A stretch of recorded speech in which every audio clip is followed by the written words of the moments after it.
Side of that. If man's law and God's law conflict, a Christian is to obey God.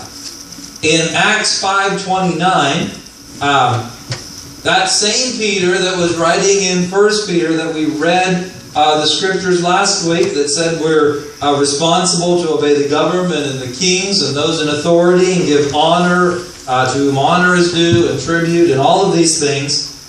When he was told to do something that violated God's law, him and some of the other apostles answered and said, we ought to obey God rather than men. So there is a distinction and a place where man's law can interfere and conflict with God's law, and then we are to obey God rather than men. In Acts 4:19, Peter and John said a similar thing. They answered and said unto them, whether it be right in the sight of God, hearken unto you more than unto God, judge ye. In other words, the reason that we are going to disobey you is because we believe that God is telling us to do something different. Now, you can decide whether or not you think we're doing the right thing. You sit back and say, hey, is it right to obey God rather than us?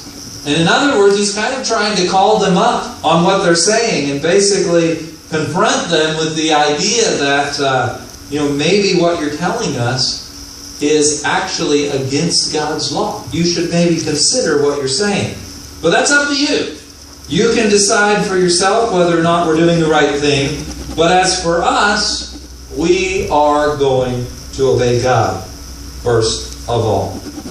We mentioned here that in the scriptures that were read, that there definitely is a place that man's law can become unjust. Another scripture that we could look at is in Psalm 94 and verse 20. It says this, shall the throne of iniquity have fellowship with thee, which frameth mischief by a law. In other words, it's saying that you can make a law that would be wrong, that would be mischievous in this sense, but in other words, something that isn't right. And so there is that understanding that simply just because something is put into a decree or a law, that does not automatically mean that it is right. Now, on the surface, there seems to be a conflict between these 2 points. Which is it? The laws of the land or God? How do we figure that out? Well, the point to be understood, and something that helps us to really make this distinction, is to understand why we obey the laws of the land. For a Christian, the main reason that we are to obey the government and the magistrates and whatever it might be is because God told us to. Romans 13:5 brings out this distinction. It says, wherefore ye must needs be subject, not only for wrath, in other words, for the punishment that the law can bring, but also for conscience sake. In other words, some people, and I think we could really identify with this, obey the laws of the land out of fear of punishment.